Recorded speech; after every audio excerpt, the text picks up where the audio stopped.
మీ అమ్మగారా శ్రీనివాస్ గారు? అవునండి. ఏం చేస్తారమ్మా మీరు? నేను హోటల్లో పని చేసుకుంటాను. హోటల్లో పని చేస్తారు. ఎంతమంది పిల్లలు మీకు? నాకు ఈ బాబు ఒక్కడేనండి, ఇద్దరు ఆడపిల్లలండి.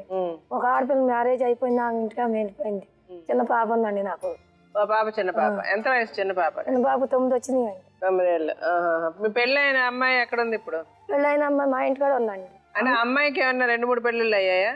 లేదు సార్, ఓ పెళ్లి కుదిరింది, వద్దనుకున్నాను, నాకు నచ్చలేదు, వద్దనుకున్నానండి. నా మేనల్లుడు తీసుకున్నాను అంతే. ఇప్పుడు మేనల్లుడితోనే ఉంది. అట్టగా ఉంది. నేను పురుడు పోసుకుంటా కానీ నేను తెచ్చుకుంటానండి. ఇప్పుడు నా ఇంటికాడే ఉంది. మరి ఈ బాబు అండి వాటిలో పని చేసుకుంటానే ఉన్నామండి మేమిద్దరం. అమ్మ కొడుకు వాటిలో పని చేసుకుంటానే ఉన్నాం. ఆ అమ్మాయి వాళ్ళు ముగ్గురు అప్పచెళ్ళు అంత సంగతి మాకు తెలియదు అమ్మగారు. ఆ అమ్మాయి మాతో పాటు పని చేస్తూ ఉండిందండి.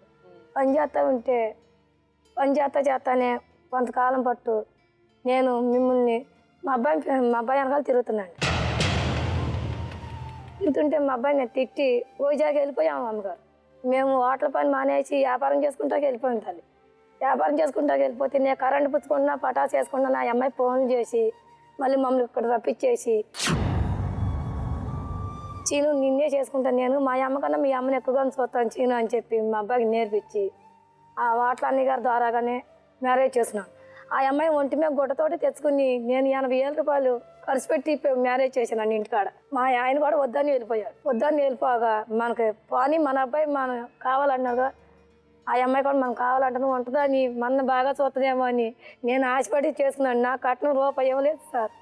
ఇవ్వక మమ్మల్ని బోల్మని ఏడిపించి నాకు ఇల్లు వాకులు ఉంది అమ్మగారు. ఇల్లు వాకులు ఉంటే పెళ్ళైన 3 నెలలకి వెళ్ళిపోయిందండి.